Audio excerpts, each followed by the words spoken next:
All right, I wanted to send you a video walking around the Buick to show you any flaws or anything like that. Car's really clean, so I'll just show you the stuff I don't like. These blinkers are aftermarket. You could take them off, but it makes them road legal.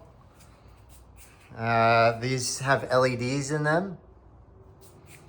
This is like electrical conduit kind of running through here. It looks good. Not original, but it looks fine. The exhaust all looks good everywhere, but this piece right here is aftermarket. And if it can sometimes kind of pop loose, this seam is just a pressed together seam and it works fine. But that's there. All of these are really cool. These, you just, every time you want to use the car, these have grease under them and you just twist them and it pushes grease into all the joints and they're all over on the car. It's really nice, really cool. The wheels all look great. Tires are new. The body all looks great. This door right here is a little bit snug to close. These are wood doors. This right here is I'll show you the door in just a second. I push this in just so the clutch doesn't get lopsided. So this is just an axe handle just to keep the clutch pushed in for using, or just while it's sitting. And then when I'm driving, I just take it out. And then this is all aftermarket for the blinkers. And then this door right here, you just kind of have to give it a good solid close and it works fine. All the paint and everything looks really pretty everywhere. On the gas tank, there's a little rust bubble right there, but otherwise looks really nice. I have receipts for all the work that's been done anywhere. It's got the steel band rear brakes. All looks really cool, really original. All the linkage and everything like that. This is the old lantern or like an oil lantern that you'd put in here, except it has an LED in there as well, and it works. This right here is really cool, worth looking at. I'll put all this stuff in if you want it. This is all just old, cool stuff. So this is an old, like a desert bag for water. There's old coils and just different parts and things like that. There's an extra water pump right there. Down inside here, there's just some really old, like this is a old battery tester. There's an old jack right there that goes with the car, and a bunch of boy, I can't find it. There's some old like driving gloves right here, and spark plug wires. And here's the crank for the front, and more parts. There's a carburetor down there. There's one thing that's cool in here I can't find right now is some old driving goggles that look like they're 100 years old. If I can find those, I can send you a picture of them, but they're down in here as well. And just a bunch of neat, cool old stuff. Let's see, what else, car-wise. This door opens nice and easy, as it should. The top is, it all folds down, the little brass knobs and everything all fold down the way they should. This glass works the way it should. The steering wheel is beautiful and really cool. All this stuff looks nice and original. This speedometer is not hooked up. And so you can see this is where it should come out, but it doesn't. Let's see. Shifting wise, I'll show you it driving in just a minute. It does drip a little bit of oil like you would imagine. There's a drip on the ground there. It has a brand new battery in it. And I'll show you under the hood in just a second. But all that looks great. No cracks or anything in the paint or any weird spots like that. No Bondo. All looks really clean and fresh. The Awuga horn on it, I think it's a 12-volt horn, and it's running a 6-volt system. So it's not super loud, but it works. And let's see if there's anything else worth... Oh, under the seat.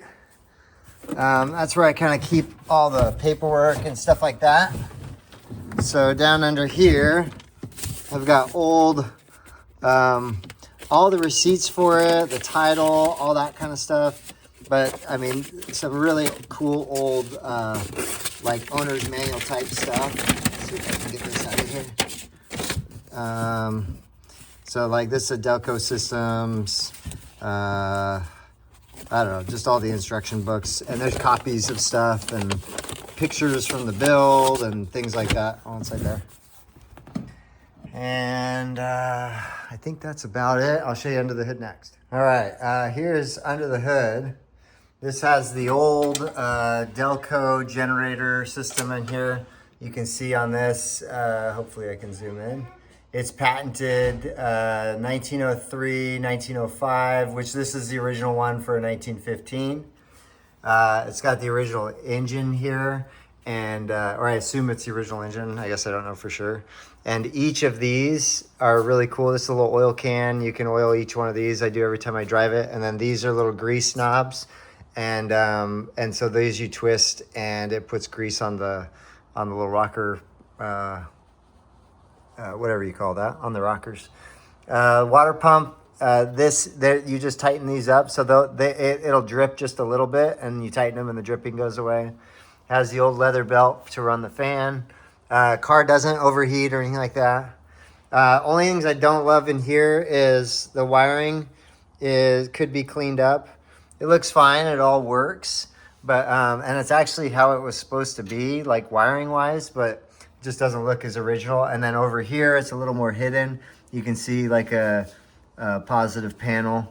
This is negative ground car, and it all seems to work pretty well. But you can see all the, and I actually have an extra engine block. If you want that, I can put that in somehow. All right, here is it starting. I have not ran the car at all. I haven't tried it all. So you can see, this is the choke.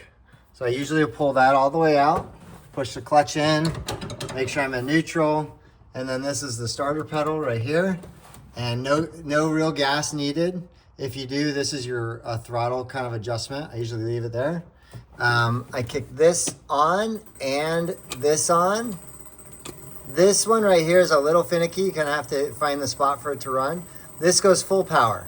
If you shut this off, it will it runs through a transistor and makes it so you don't overcharge your battery. So when you're driving around, usually I leave them both on unless I'm gonna rev it higher, then I would shut this off, and so it wouldn't pop a fuse or anything like that. If you do, there's a fuse under the dash that will pop.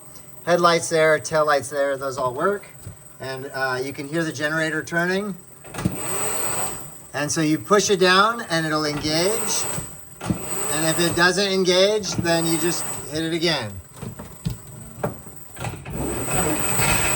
So then when it pops once, I usually shut that all the way off.